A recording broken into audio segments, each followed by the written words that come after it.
Hi friends, my name is Aqil Ahmed, and in this particular video tutorial I will show you the data from Excel file is getting inserted as null using SSIS. So like how we can insert the correct data from the Excel file.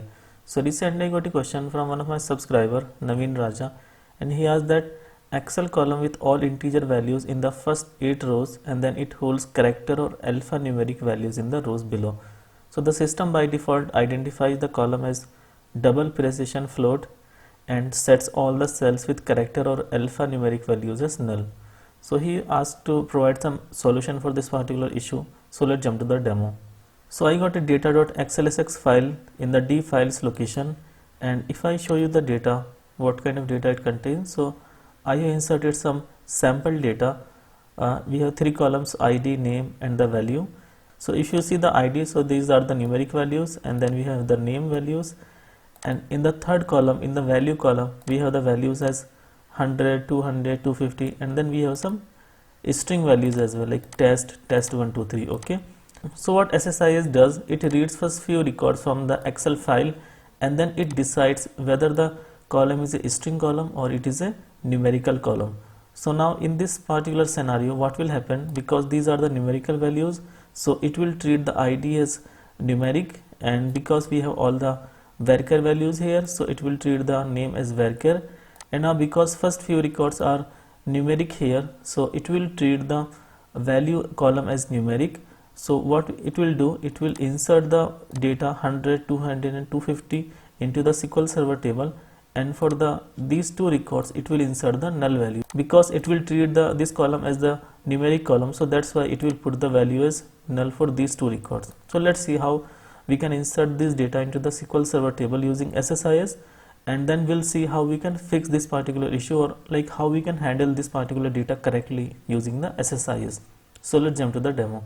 So let me close this particular Excel file.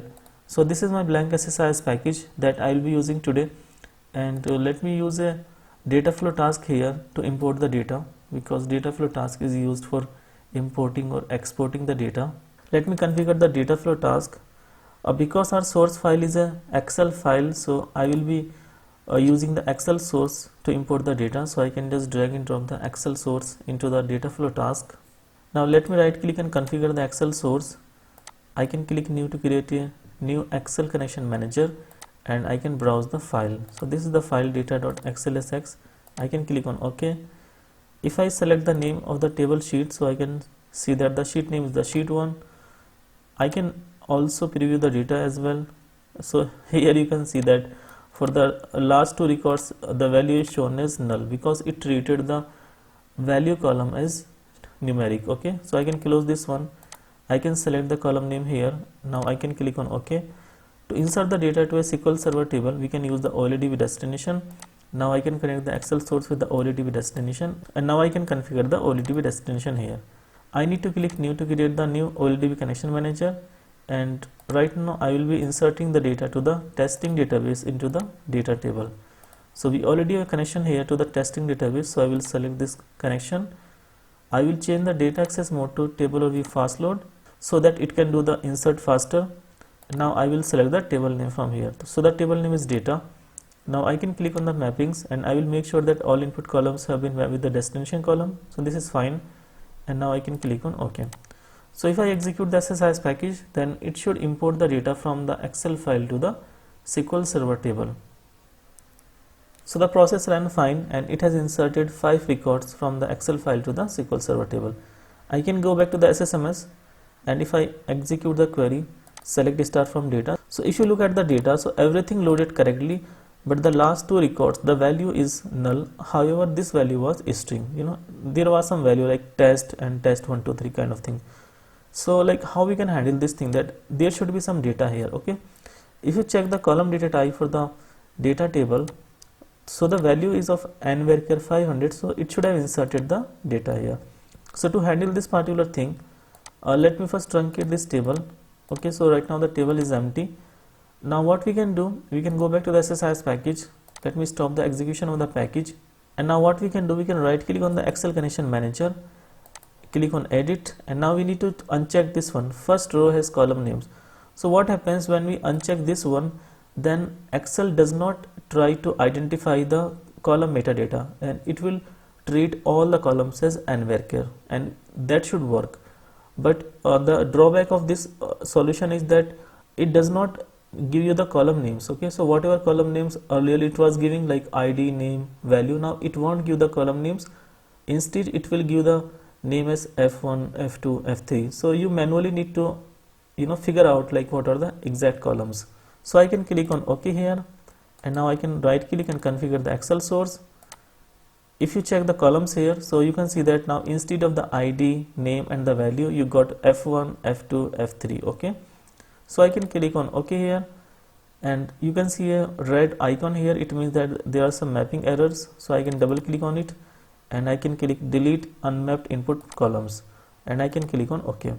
So now the mapping is removed. Now I can right click on the OLEDB destination, and I can configure this one. If I go to the mappings, so I can map the f1 with the id, f2 with the name, and f3 with the value, and now I can click on OK. So now what it will does, right now it will insert all the records, like the 6 records into the SQL Server table. It will also insert the header information as well, right?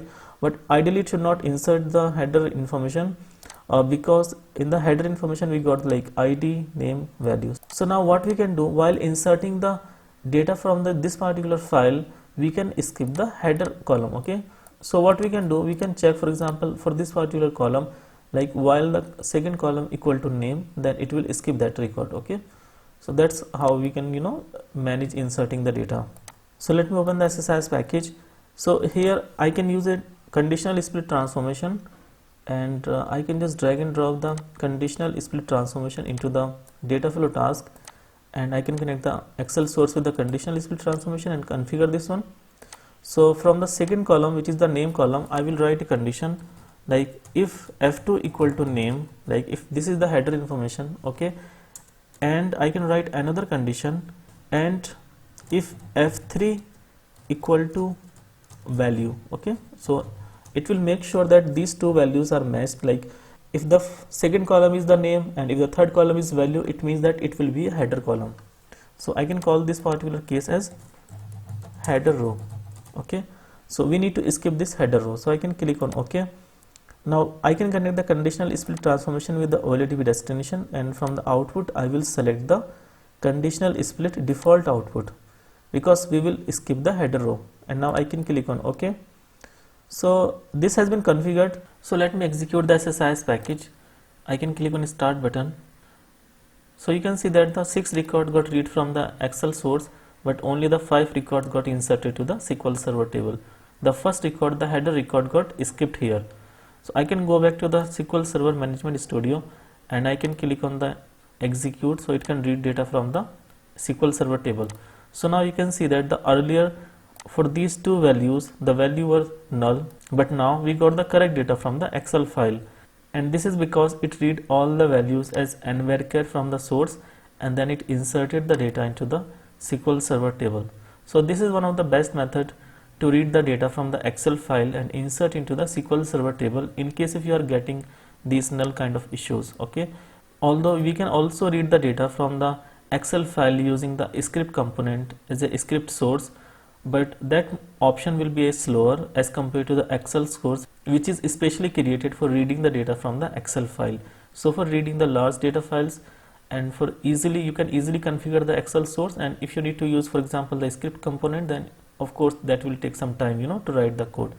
So I think that's it for today's video. Thank you guys for watching the video, and if you like the video, then please click the like button, do subscribe to our channel, press the bell icon and click on all so that you will be notified every time I upload a new video. Thank you so much.